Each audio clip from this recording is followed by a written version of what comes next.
Okay, for this video I'm going to create a switchboard, and what a switchboard will do is it will create a menu where the user can access different areas of my database. You should have already watched the first video, which gives you the switchboard manager.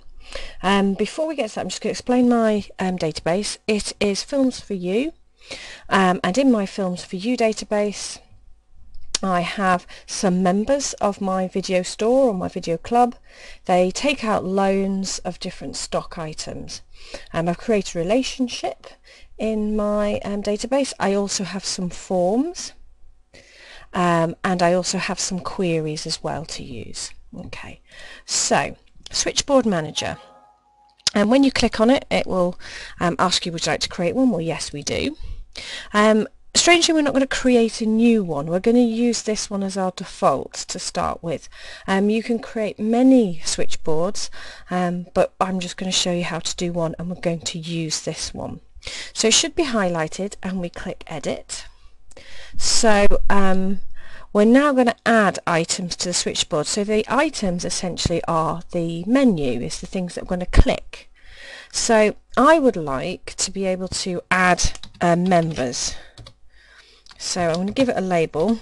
However I spell it here appears on my switchboard. So if you want capitals and so on, make sure you put that on.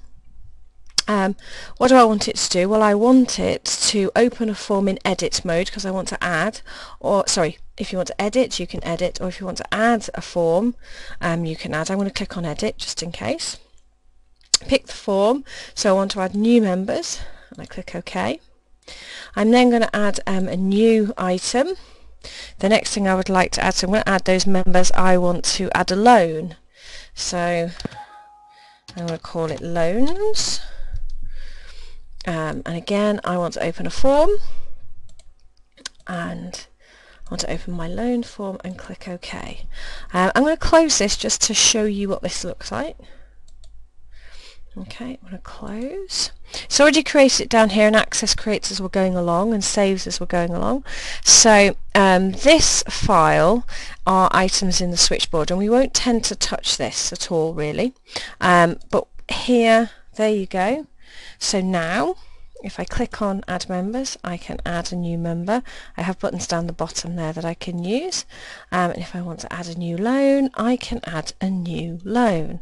So that's how the switchboard works. Now, of course, we might want to change things in our switchboard. Sorry, I'm going to close that for a second. So we might want to change things in our switchboard, which we can obviously. So to change things, I go back to Switchboard Manager. There we go. That's the switchboard we've created, so I can go to Edit. Here are items. Now I can obviously add more items.